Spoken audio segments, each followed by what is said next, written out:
You're watching CarTell TV and I'm Jenny. The Jaguar F-Pace is a compact luxury SUV.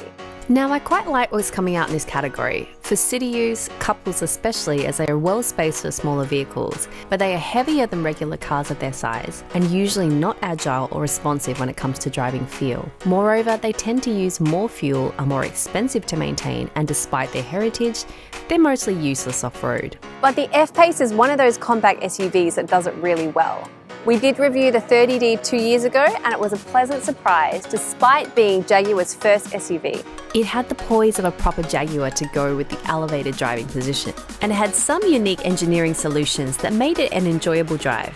Today I have the 25D in the R Sport trim, and that is the second best one and also the highest one available with this engine. Not much has changed in the design of the F-Pace in the last 2 years. It's still unique and good looking.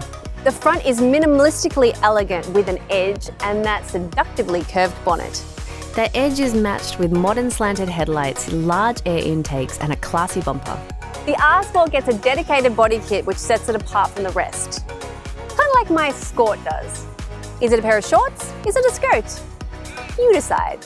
This includes custom wheels, front and rear bumpers, body-coloured door claddings with satin black finishes, and more. The wheel sizes range from 19 to 22 inches and there are several design options, giving 15 in total.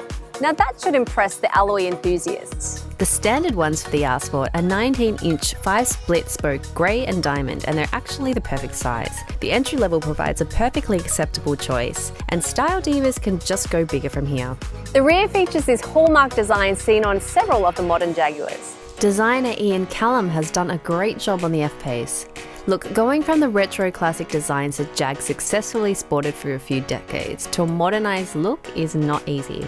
But the Scottish design master managed to blend the classic and iconic with the modern and technological.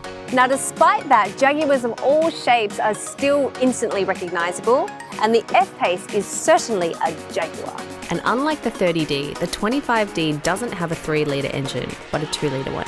It's not a mistake, it's not a 2.5-litre diesel. The 25D moniker is used to mark a vehicle that is powered by a 2-litre engine, but unlike 20D, it has 2 turbochargers. It produces 177 kilowatts and 500 Newton meters from just 1,500 RPM. It's paired with the wonderful 8-speed ZF automatic, and it pushes the SUV to 100 in 7.2 seconds and tops out at 217 kilometers an hour. Now it's also worth noting there are 8 engine options for the F-Pace. Engine-wise, the F-Pace should have something for everyone. Now, compact SUVs can have loads of body roll along with feeling heavy and disconnected.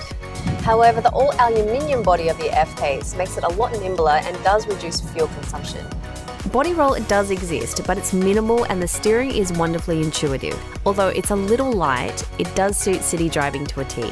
Now, even though the difference between the 2 and 3 litre is evident, the twin-turbo setup definitely makes up for any lacking. Also, the awesome 8-speed ZF gearbox makes the engine feel relaxed in all conditions.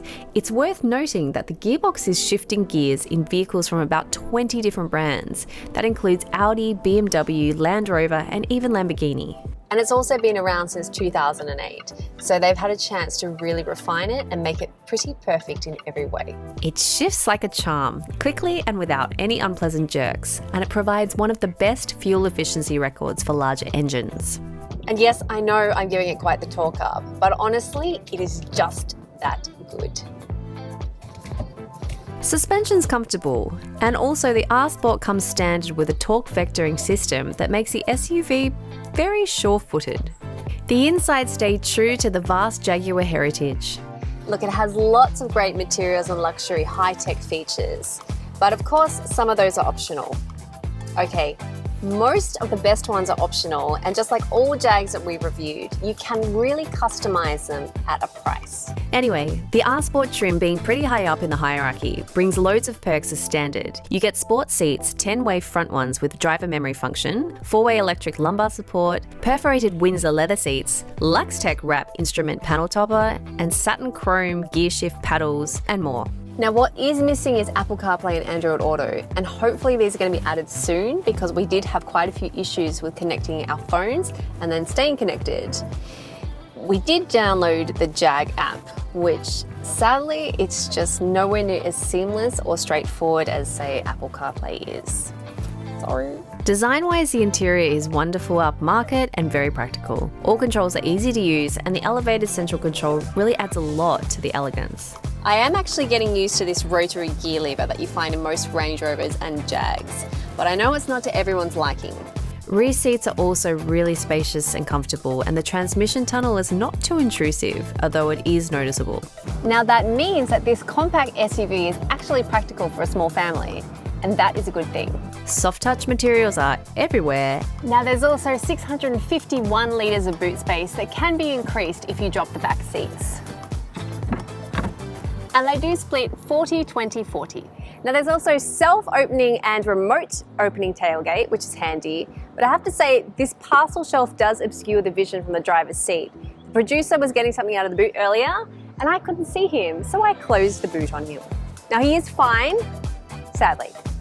Standard features across the range include start-stop system, hill launch assist, Jaguar drive control, electric power assisted steering, speed proportional steering, torque vectoring, traction control, dynamic stability control, configurable dynamics and cruise control with speed limiter, all surface progress control, auto dimming mirrors, rain sensors, adaptive LED DRLs, LED taillights, trailer stability control, emergency brake assist, electric parking brake with drive away release, front and rear parking aid, rear view camera, AEB and lane departure warning. Optional features add lots more, including lane keep assist, drive condition monitor, blind spot monitor, reverse traffic detection, 360-degree camera, and more.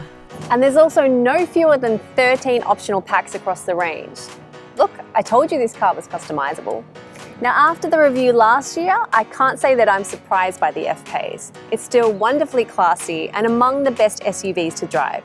The 25D starts at just over $91,000, but we have a few extra goodies like this nice paint job, the R-Design kit, some heated front seats, and keyless entry, which bump the price up to just over $100,000. It's difficult to compare it to other vehicles at the moment, as it sits in that elusive crossover segment. For example, it's larger than the X3, but smaller than the X5. Size-wise, it's closer to the X3. But when it comes to pricing and luxury, it's definitely closer to the X5. Space-wise, it is worse than the X5, but it's still better than the X3. However, when it comes to driving dynamics, dare I say it beats both with comparable engines? What do you say? And thanks again for watching Cartell TV. And if you are looking for a Jag or any other car, head on over to cleverbuyers.com.au. You just submit your details and let the dealers come to you. Hassle-free. And see you next time. Peace.